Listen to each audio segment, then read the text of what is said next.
Carlos II de Habsburgo, rey de España, ha muerto sin descendencia. Tras muchas vacilaciones y casi en su lecho de muerte, designará como sucesor al príncipe francés Felipe de Anjou, de la Casa de Borbón. Otro pariente de Carlos II, el archiduque Carlos de Austria, también aspira al trono de España al reivindicar más derechos que Felipe. Las potencias se disputan la corona de España. Europa está en guerra.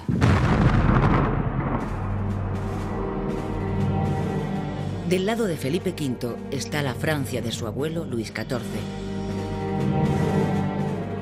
Del lado del archiduque Carlos, Inglaterra, Holanda, Portugal, los príncipes alemanes y, por supuesto, su hermano el emperador José I de Austria. Pero la guerra de sucesión no es solo europea, sino también civil. Los reinos de la antigua corona de Aragón, es decir, Aragón, Cataluña, Valencia y Mallorca, se han declarado partidarios del archiduque, que ha prometido respetar sus antiguos fueros y privilegios.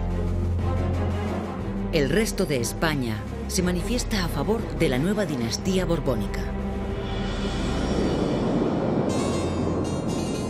Felipe V debe la corona tanto al testamento del anterior rey Carlos II como a las maniobras de su todopoderoso abuelo, el rey Luis XIV de Francia. El vínculo familiar, es decir, la pertenencia a la Casa de Borbón, atará al joven Felipe a los vaivenes políticos de su abuelo.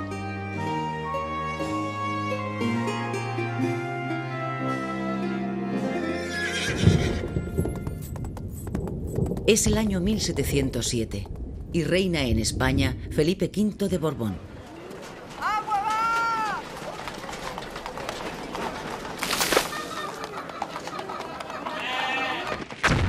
Después de años de combates, incursiones y retiradas, una gran batalla ha tenido lugar en las tierras albaceteñas de Almansa entre el ejército borbónico de Felipe V y las tropas del archiduque Carlos, un conglomerado de ingleses, portugueses, holandeses y protestantes franceses. ¡Paso al correo real!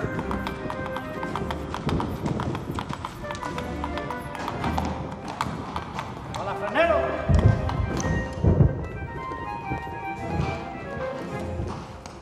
¡Paso al correo real!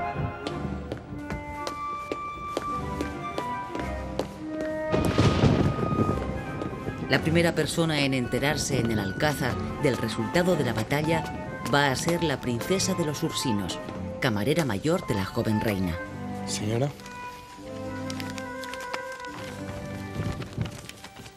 La Ursinos, de origen francés, viuda de un príncipe italiano de la estirpe de los Orsini, ha sido colocada junto a la reina por orden de Luis XIV, que así recibirá puntualmente las confidencias de la princesa.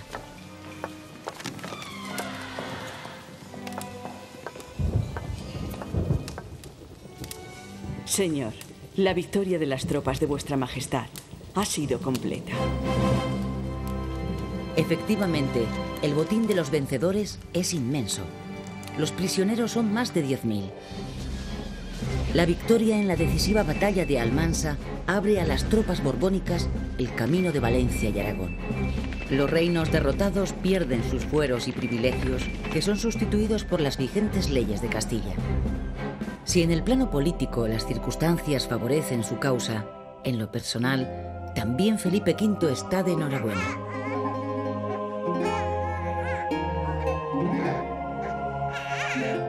Su esposa, la reina María Luisa Gabriela, da a luz a un varón que recibe el nombre de Luis.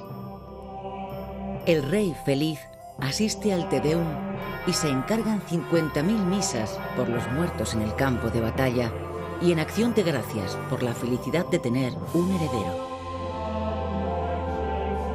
Los reyes viven los mejores momentos desde que llegaran al trono. Berwick, vencedor en Almansa y posteriormente en Játiva y Valencia, y el duque de Orleans, triunfante en Zaragoza, Lérida y el llano de Urgel, son agasajados en la corte. De hecho, Orleans oficiará de padrino en el bautizo del heredero de la corona en representación de Luis XIV.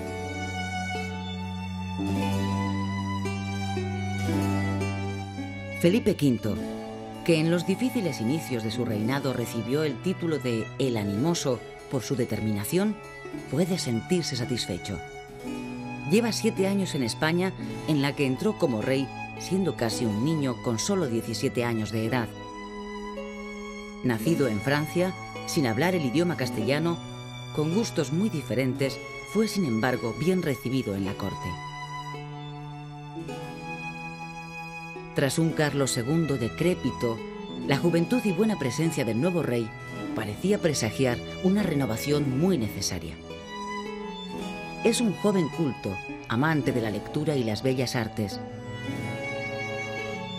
Aunque atacado periódicamente de melancolía, quiere seguir los pasos de su abuelo Luis XIV y cambiar la monarquía descentralizada de los Austrias por un estado uniformista donde él, como rey, controle todos y cada uno de los resortes del poder. Ha estado varias veces a punto de perder el trono. Tuvo que abandonar Madrid en 2 ocasiones ante la presencia de tropas del archiduque y ha sufrido la humillación de que la isla de Menorca y el peñón de Gibraltar hayan pasado a manos inglesas.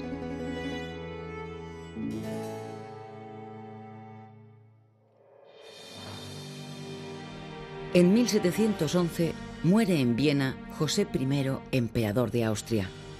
Su sucesor es precisamente el enemigo de Felipe, el archiduque Carlos, que reinará como Carlos VI de Austria. Hereda además un extenso imperio con una importante presencia en España, pues las tropas imperiales aún dominan parte de Cataluña y Baleares. De hecho, la esposa del archiduque, Isabel Cristina, permanece todavía como regente en Barcelona y pronto la abandonará, pues los intereses del nuevo emperador se han desplazado al centro de Europa e Italia. Mientras tanto, una Europa cansada de guerras está enviando emisarios a la ciudad holandesa de Utrecht con el propósito de poner las bases de una paz duradera. En los tratados de Utrecht de 1713 se constata el inicio de la preponderancia de Inglaterra y el ocaso de Francia. Una muestra. Inglaterra se queda con Gibraltar y Menorca, el tráfico de esclavos africanos y la posibilidad de comerciar con la América española. España, con Francia en declive, debe entregar al Imperio austriaco las plazas fuertes que todavía tiene en los Países Bajos, el Luxemburgo, el Milanesado, la Toscana, Nápoles, Sicilia y Cerdeña. Todo a cambio de que las potencias europeas reconozcan definitivamente a Felipe V como rey de España.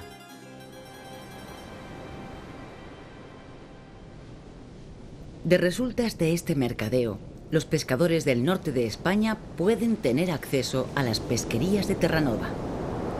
Todo un símbolo del declive del otrora poderoso imperio español.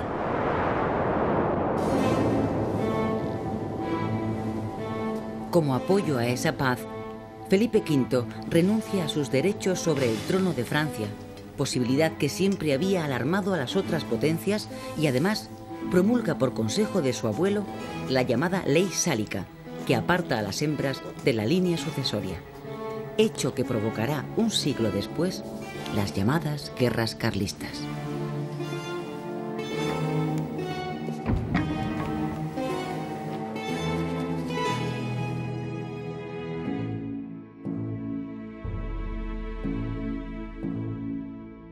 Carlos VI de Austria, el antes archiduque Carlos, centrado en los problemas de su imperio, toma la decisión de retirarse de Cataluña y Baleares. El 10 de julio de 1713, el generalísimo Starhemberg y sus tropas imperiales abandonan Barcelona, un día después de que los consellers del Consejo de Ciento, asamblea de notables que gobiernan la ciudad, declarara la guerra a Felipe V. La suerte está echada. Las tropas borbónicas del duque de Berwick entran en Barcelona el 11 de septiembre pese a la heroica defensa de sus ciudadanos.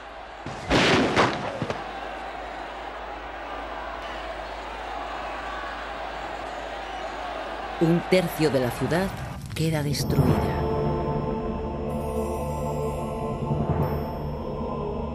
En recuerdo de esta jornada, se instituyó la actual conmemoración de la Diada en Cataluña.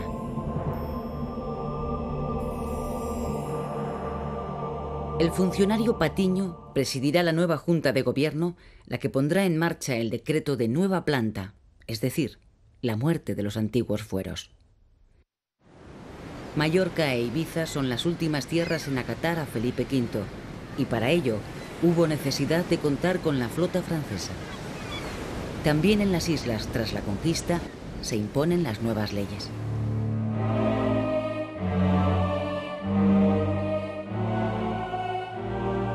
Tras la caída de Barcelona, Felipe V ordena la desaparición de la Generalitat, el histórico gobierno de Cataluña, así como del barcelonés Consejo de Ciento. Penaliza con millones de reales a todos los que fueron partidarios del archiduque, ya fueran castellanos o residentes de la antigua corona de Aragón. La represión borbónica en Cataluña se manifiesta en el ámbito cultural con la supresión de las 6 universidades existentes. La villa de Cervera, que se había mostrado fiel a Felipe V, queda como sede de la universidad única, entregando la docencia a los jesuitas.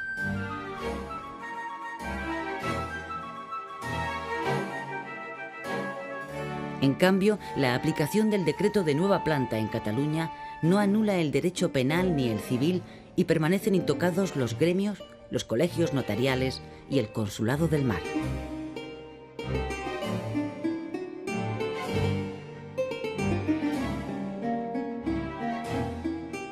A las Vascongadas y a Navarra, que han sido fieles a Felipe V, se les permite mantener sus antiguos fueros, privilegios que se conservarán vigentes hasta 1876. Las leyes de nueva planta ya las había impuesto Felipe V a los derrotados antiguos reinos de Valencia y Aragón. Francesc Roig. Francesc Roig, sisplau, excelencia. Los decretos de nueva planta borbónica tratan de hacer de España una sola monarquía en la que todos los súbditos queden sujetos a unas mismas leyes y a una sola administración centralizada en la que el castellano queda como única lengua oficial en los asuntos legales. Jordi Dalmau. Jordi. En orden a conseguir la modernización del Estado, se intenta acabar con la vieja administración de la monarquía de los Austrias y se implanta una reforma fiscal que adquiere en Cataluña su más decidido exponente, el catastro. Adeu. Josep Fontcuberta. Josep. Se graban las propiedades de los hacendados y del clero hasta conseguir un saneamiento de la siempre quebrantada Real Hacienda, así como una mejor distribución de las cargas sociales. Siguiendo el ejemplo de Castilla, son los intendentes los encargados de cobrar los impuestos. El control del monarca alcanza a los municipios, a cuya cabeza se colocan a los corregidores de nombramiento real. Pere Pujol. Pere Pujol. Pere Pujol.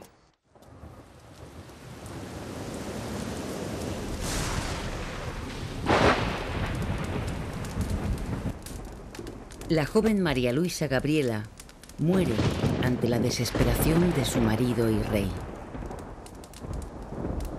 El dolor de la corte y del pueblo es en esta ocasión sentido y sincero. Ha sido una reina prudente y con valor en los difíciles momentos por los que ha pasado el inicio del reinado del primer Borbón. Deja 2 hijos para la continuidad de la corona, Luis y Fernando, pues otros 2 murieron prematuramente. El rey sufre una de sus crisis depresivas y es la princesa de los Ursinos, la dama de confianza de la reina, la que hace y deshace en el Alcázar.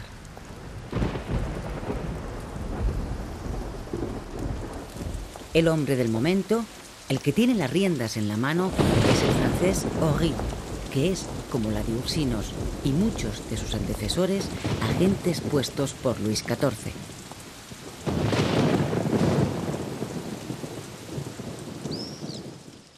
De acuerdo con la de Ursinos, Ory acelera el proceso de centralización y racionalización de la administración que habían comenzado sus predecesores y crea la figura del Intendente General de Finanzas y 4 secretarías, antecedentes claros de los actuales ministerios, lo que supone una positiva novedad respecto a la manera de gobernar de los anteriores monarcas.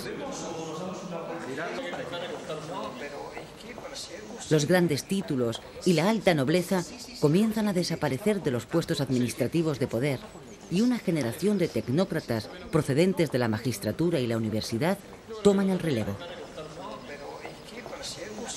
En común tienen su procedencia social no aristocrática y su idea de un Estado centralizado al estilo francés, que en ese momento es sinónimo de modernidad. En esa línea surgirán personajes de la talla de los hermanos Patiño, Ensenada, el economista Ustariz, Melchor de Macanaz y otros, dispuestos a configurar el nuevo Estado que nace con la llegada del primer Borbón. Otro de los fines de la política absolutista que impone Felipe V a la manera de su abuelo Luis XIV es la voluntad de disminuir el poder de la Iglesia católica. Se pretende que la Inquisición pierda prerrogativas y se someta al poder de la jurisdicción ordinaria. Macanaz, como fiscal del Consejo de Castilla, será el ariete que use Felipe V para intentar que el Santo Oficio se avenga a la autoridad real. El pulso le cuesta a Macanaz el exilio, pero su obra será el primer paso para poner en práctica la política regalista de los reyes de la Casa de Borbón, es decir, el intento de sujetar la autoridad de la Iglesia al poder del Estado y así mantener los privilegios que la corona ha conseguido de los papas en el transcurso de los años.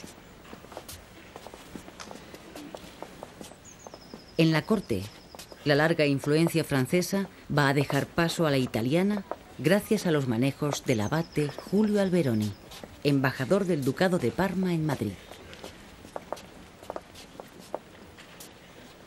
Poco a poco hace amistad con la de Ursinos, a la que convence de que la novia ideal para el rey viudo es Isabel de Farnesio, hija de los grandes duques de Parma. El rey, necesitado de alicientes, accede.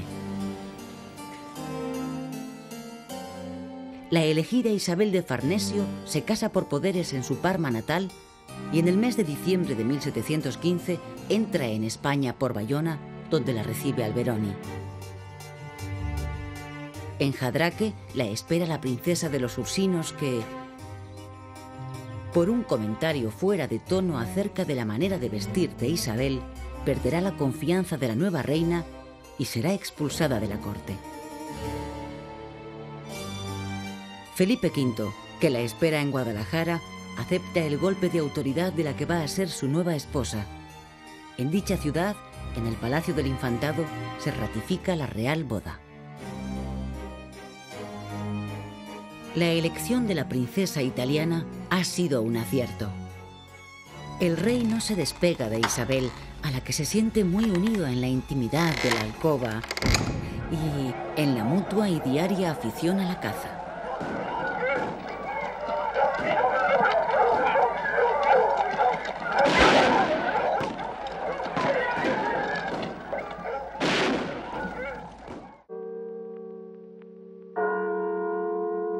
En 1715 muere en Francia Luis XIV, el poderoso Rey Sol, auténtico padrino y valedor de su nieto Felipe V. El francés Ory es retirado del gobierno. Queda entonces Alberoni como dueño y señor de la voluntad de la reina, a la que tiene atada, entre otras cuestiones políticas, por cocinar personalmente para ella especialidades de su Parma natal.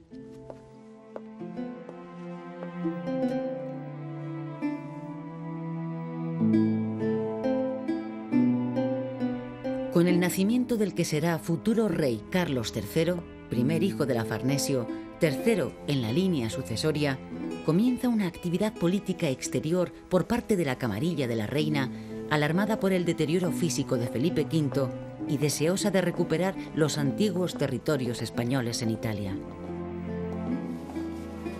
En efecto, Isabel teme ser, como la mujer del hechizado rey Carlos II, una reina viuda olvidada, ninguneada. Por eso está muy interesada en que sus hijos, postergados de la sucesión de la corona de España, dada la prioridad de los infantes Luis y Fernando, hijos de la anterior soberana, tengan lugares donde reinar y donde recogerse ella en su más que previsible y pronta viudedad. Al interés particular de la reina se conjuga el deseo de revancha de una monarquía como la española, tan avasallada por los tratados de Utrecht. El plan se concreta con la invasión de Cerdeña y Sicilia, en ese momento parte del Imperio austriaco. La respuesta de Inglaterra, siempre aliada de Austria, es inmediata y adversa para los intereses de España, cuya flota es derrotada por la inglesa en aguas del Cabo Passaro. Y es que durante la primera mitad del siglo, Inglaterra no perderá la ocasión para acabar con el renovado poderío naval español. Los aliados firman la paz con España a cambio de que Felipe V prescinda de Alberoni, que tendrá un dorado retiro como cardenal en la corte del Papa, y al mismo tiempo se muestran condescendientes y permiten que los ducados de Parma y Toscana pasen a los hijos de la Farnesio. En ese momento, la Farnesio ya es madre de 3 varones y una hembra. La reina ha conseguido poner un pie en Italia. Sin embargo, para el pueblo llano, Isabel se ha convertido en una reina impopular. Las guerras de Italia empobrecen a un país que piensa que son más un asunto de familia que una necesidad de Estado.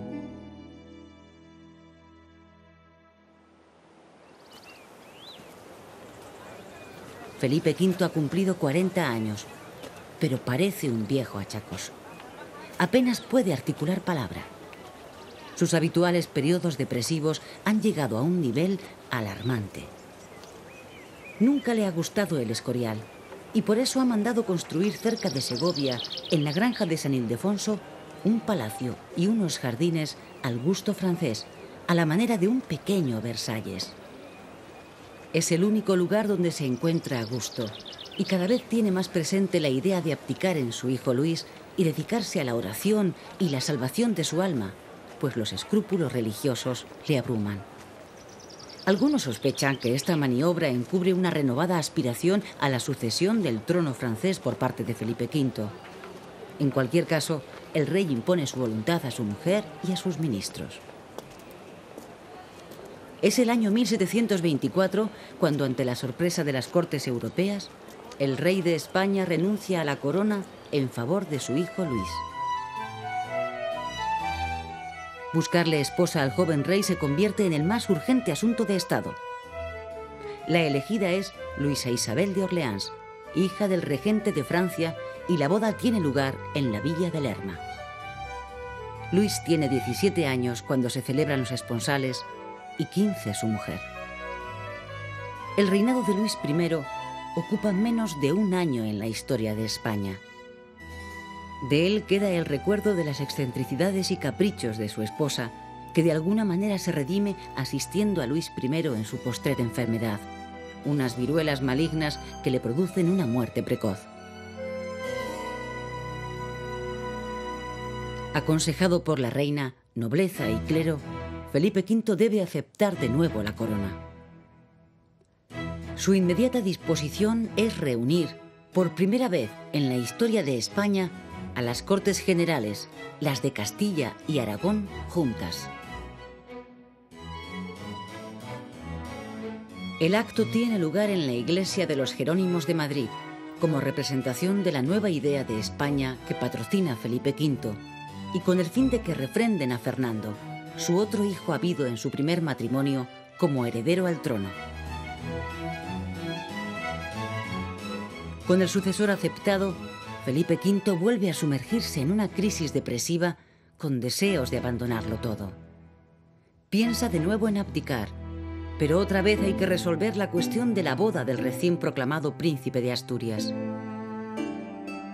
Interesa acercarse políticamente a Portugal para contrarrestar la influencia inglesa. La elegida es Bárbara de Braganza, con tal fama de poco agraciada que porque Fernando pide antes de decidirse que le traigan un retrato. Pero el deseo de Felipe V por asegurar la sucesión es tal que no admite excusas. El arreglo entre las casas reinantes de España y Portugal va a ser doble. Mientras Fernando desposa a Bárbara de Braganza, el heredero de Portugal lo hará con su hermanastra, la infanta María Ana Victoria. La madre de la infanta, la reina Isabel de Farnesio, puede sentirse satisfecha. Por lo menos una de sus hijas será tan reina como ella.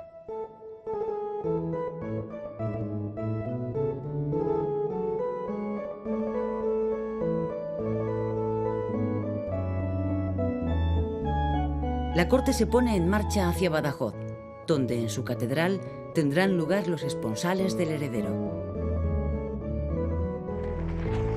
Una vez finalizada la boda de su hijo Fernando, la corte no vuelve a Madrid, sino que se encamina a Sevilla. José Patiño y Rosales, que es entonces primer ministro, no quiere al achacoso Felipe V en Madrid, donde paraliza el ritmo de los asuntos de gobierno. De acuerdo con la reina, le mantendrá durante 5 años recorriendo Andalucía de un extremo a otro.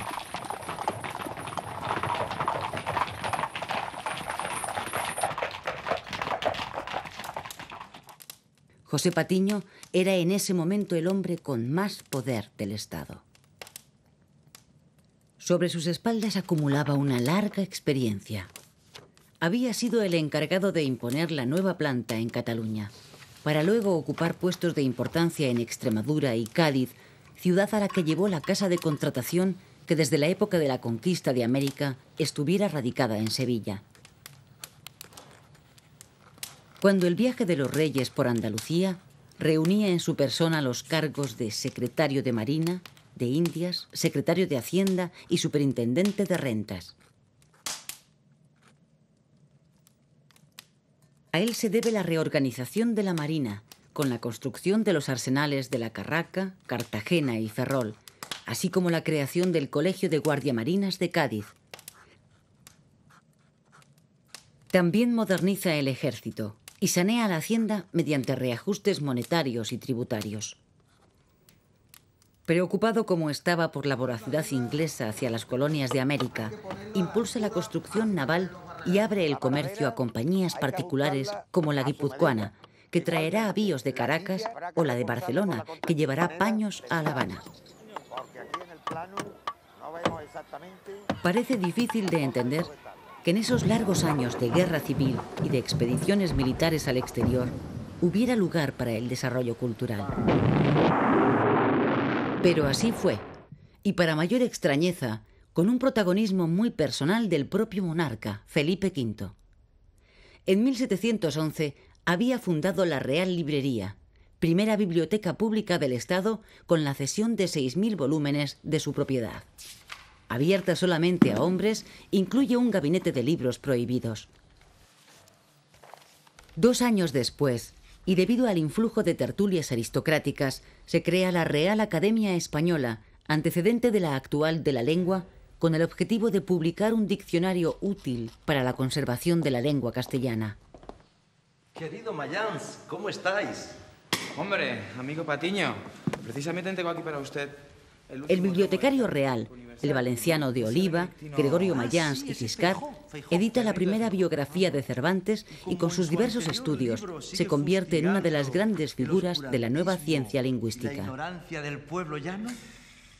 Otro de los autores importantes de la época es el benedictino Fray Benito Feijóo.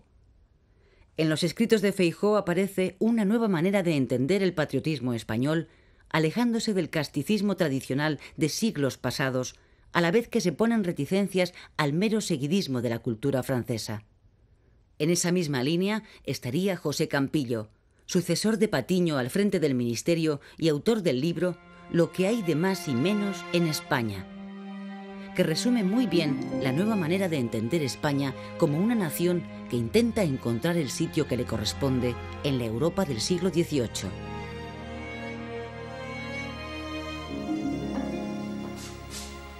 Pronto se notará su aportación a los nuevos saberes científicos y culturales. Un ejemplo es la barcelonesa Academia de las Buenas Letras.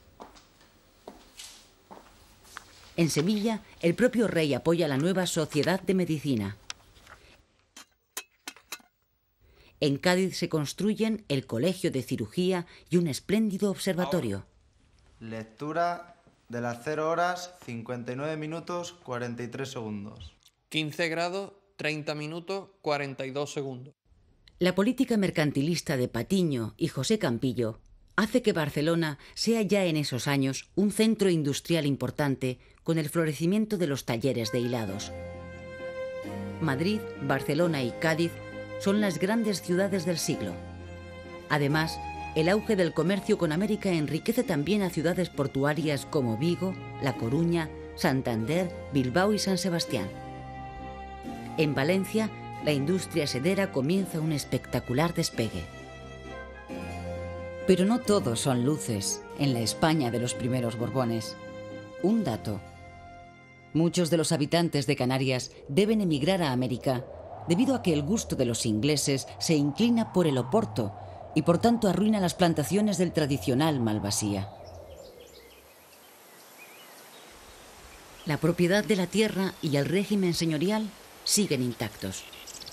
Se mantienen los privilegios del clero y la nobleza, y sobre la escasa burguesía recaen unos impuestos sobre el consumo difíciles de soportar.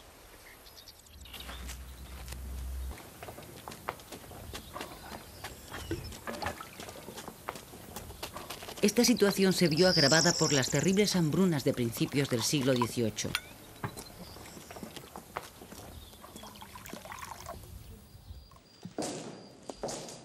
El periplo de la corte por Andalucía no ha sentado muy bien al rey, que ahora duerme de día y despacha por las noches. Isabel de Farnesio aprovecha una ligera mejoría en la enfermedad de su esposo y ordena que la corte regrese a Madrid. Mientras tanto, ha estallado en Polonia una guerra por la sucesión en el trono y Francia vuelve a estar interesada en contar con España de aliada como en los tiempos de Luis XIV. Así se llega al llamado Pacto de Familia entre los dos Borbones, Felipe V de España y Luis XV de Francia. Por enfrentarse al Imperio austriaco, España recibirá el apoyo francés para la recuperación de Gibraltar, que se resuelve con un nuevo fracaso, y para reconquistar las antiguas posesiones españolas de Nápoles y Sicilia. El infante Carlos, ya duque de Parma y Toscana, el que llegará a ser Carlos III de España, es el héroe de la contienda. Es el año 1735 y Carlos de Borbón y Farnesio es coronado rey de Nápoles y Sicilia.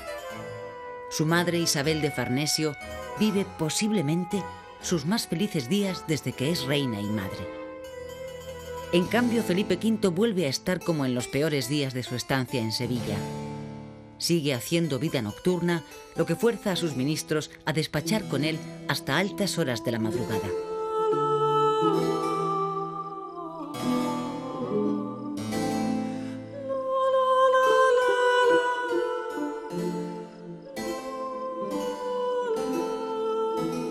Solamente la música parece calmar su estado perpetuo de excitación.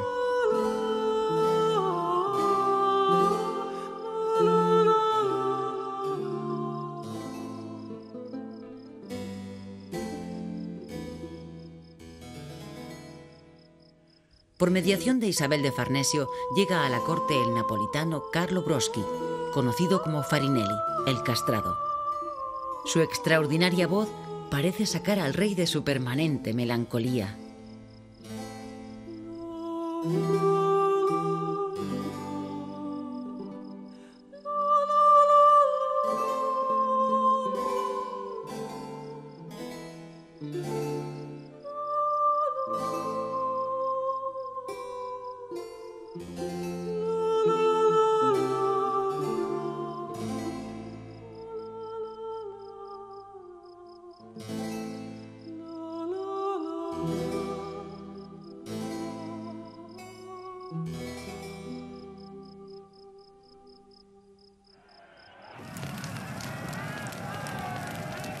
Un incendio fortuito destruye el viejo alcázar de los Austrias, oportunidad que aprovecha Felipe V para encargar sobre el mismo solar otro más al gusto francés, más en la línea del Palacio de Versalles.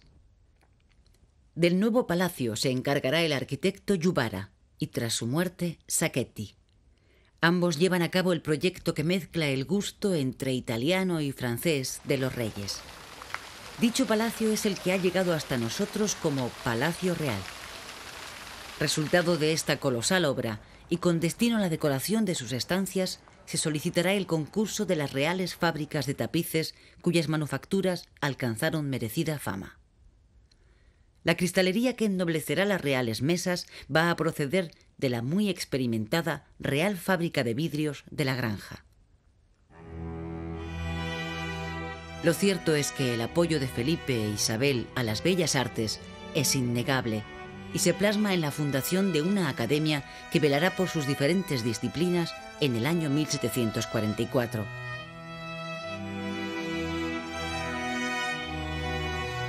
De hecho, la propia reina se atreve con la pintura, haciendo retratos como este de su marido y rey.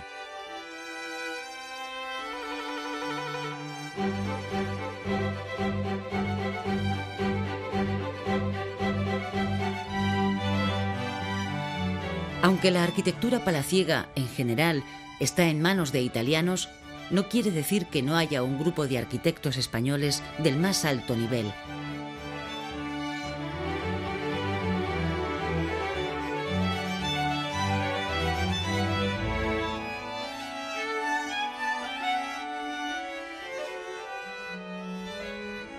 En la imaginería religiosa se vive una época de esplendor con los trabajos en Andalucía de la Roldana, como así se conocía a la hija del escultor Roldán, y las magistrales obras de Salcillo, descendiente de napolitanos afincado en Murcia, con quien esta disciplina alcanza cotas de arte mayor. En cambio, en la escultura palaciega y la pintura de corte, el gusto francés se impone desde el principio. Huas como paisajista y Rank y posteriormente Van Loo como pintores de cámara.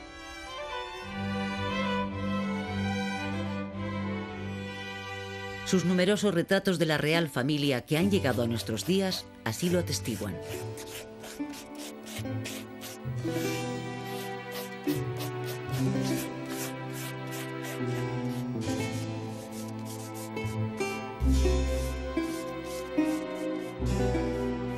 En este último retrato de familia que pinta Van Loo 3 años antes de la muerte del rey, se ve a un sosegado Felipe V, lejos de aquel animoso joven que llegara a España 45 años antes.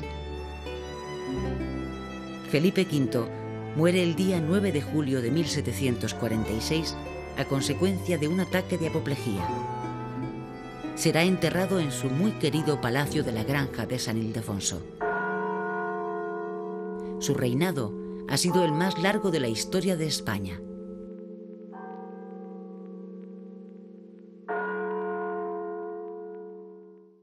A Felipe V le sucede su hijo Fernando, habido con su primera mujer, Luisa Gabriela de Saboya.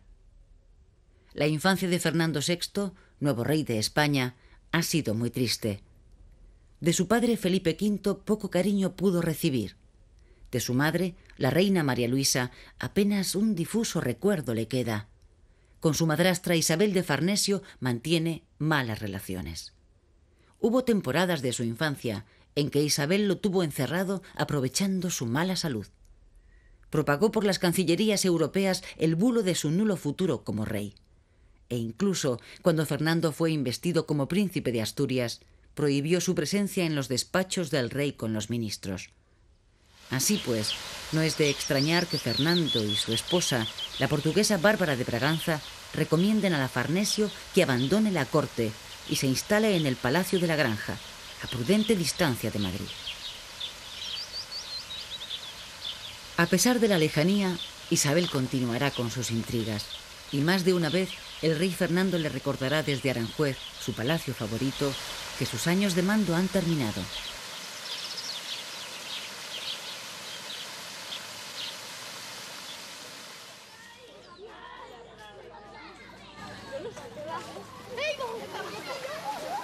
Con Fernando VI se inicia un periodo de paz hasta entonces desconocido en el siglo. Su lema va a ser paz con todos, guerra con nadie, y bien que se ocupará de que sus ministros cumplan sus órdenes. En busca de una neutralidad que le equidiste de las rencillas entre Francia e Inglaterra, se adhiere al Tratado de Paz de Aquisgrán, que respeta el pacto de familia con Francia, pero que encuentra en Inglaterra un no rotundo a la devolución de Gibraltar y Menorca.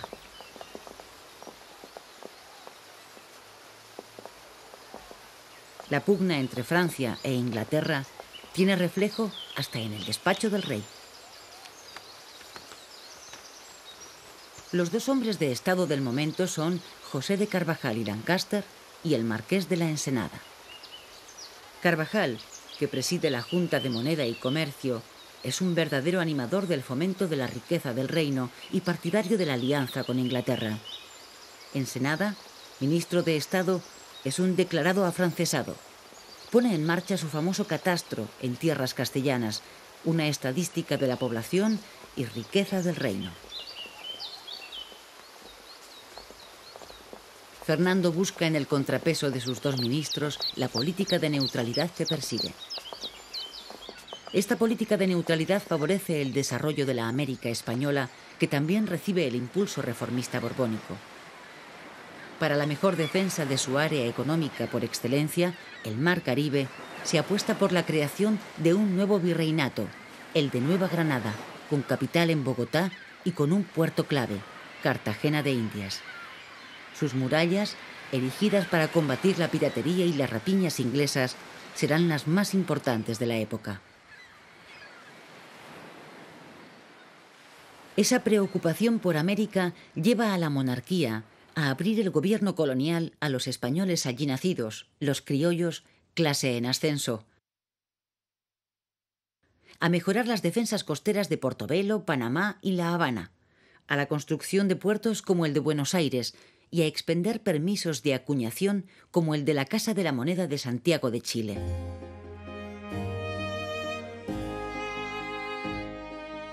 En el aspecto negativo, la agobiante presión impositiva y el apartamento social de mestizos e indios dan como resultado revueltas que empiezan a tener un tinte antiespañol, azuzadas por Inglaterra, país deseoso de monopolizar el comercio con América.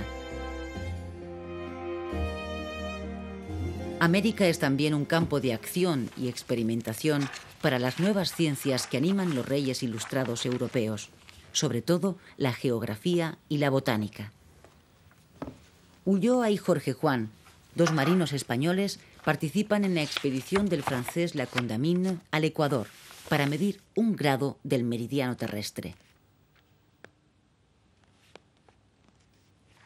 Fruto de este interés es la construcción en Madrid del Gabinete de Historia Natural o Jardín Botánico, que tiene en el naturalista José Kerr su mayor animador.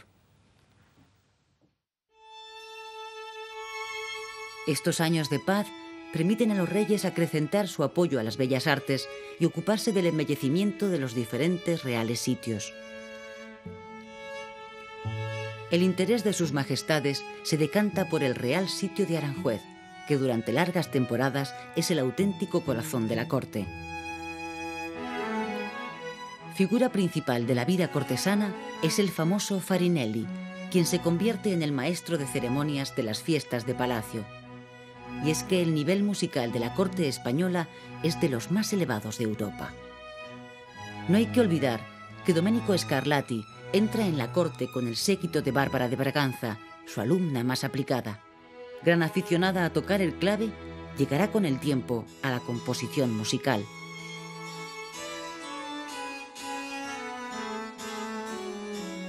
Pero la obra arquitectónica que por siempre se asocia a Fernando VI y a su esposa es el convento e iglesia de las Salesas de Madrid. La idea de su construcción nace en el ánimo asustado de Bárbara de Braganza al contemplar las crisis hipocondríacas de su marido. Bárbara, ante el miedo a una posible viudedad controlada por la Farnesio, responde con una acumulación de joyas, dinero y títulos que causa asombro cuando se airea tras su defunción. Y como posible morada para esos malos tiempos, manda construir el monasterio de las Salesas Reales, actual sede del Tribunal Supremo. En la basílica, al gusto del barroco portugués, se cuida de preparar la tumba para los restos de la real pareja, ya que al no ser madre de rey, no tenía derecho a ser enterrada en la cripta de El Escorial.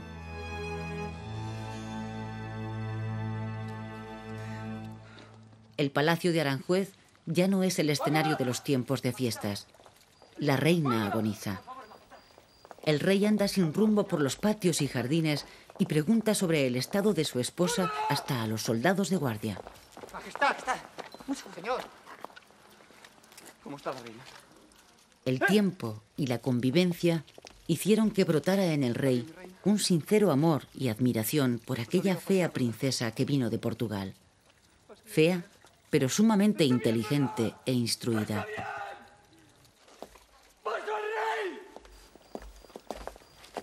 Quizá el hecho de no tener descendencia unió entrañablemente a los soberanos. En el decir de todos, fue una buena reina. La muerte de Bárbara en el año 1758 desequilibra al rey, que no quiere pisar ningún palacio donde ella habitara. Se recluye en el castillo de Villaviciosa de Odón, próximo a Madrid, donde paulatinamente entra en una situación de demencia.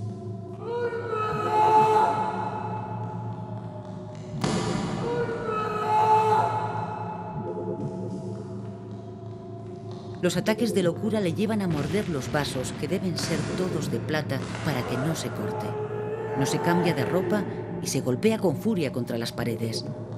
A veces queda en estado cataléptico. En otras crisis intenta suicidarse.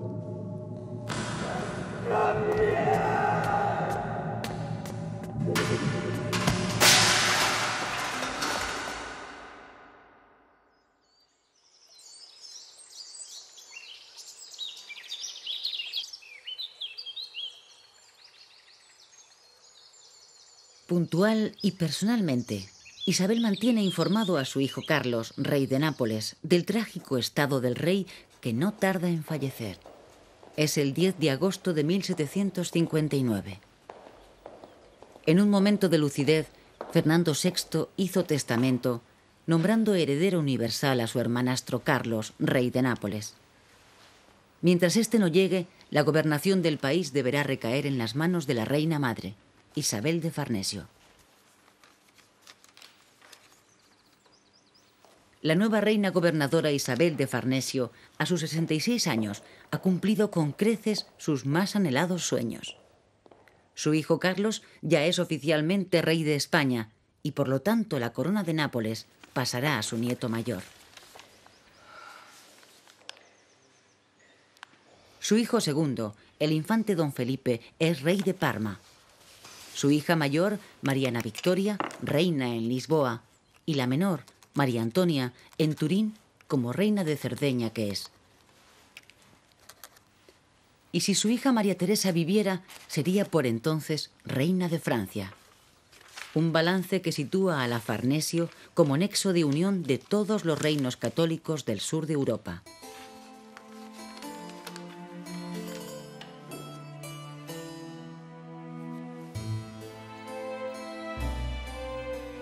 Isabel de Farnesio, superviviente a 1000 regates de la historia, se prepara para volver a la corte y hacer su entrada oficial como reina gobernadora en el Palacio del Buen Retiro, a la espera de que su hijo tome posesión del trono.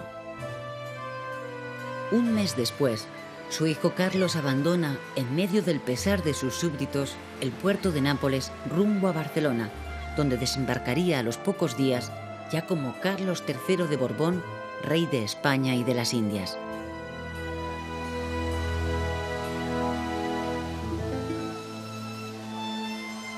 La dinastía de los Borbones no tuvo una entrada fácil en la historia de España.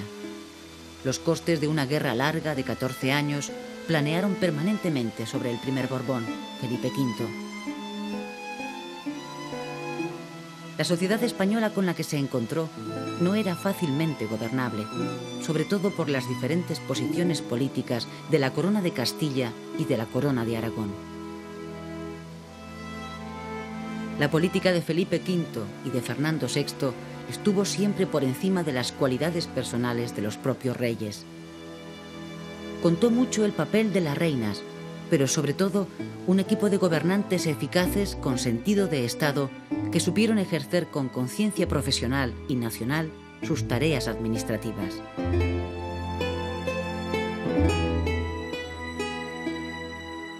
Los juicios más pesimistas sobre el reformismo de los reinados de Felipe V y Fernando VI lo despachan con la sentencia de que algo tenía que cambiar para que todo siguiera igual.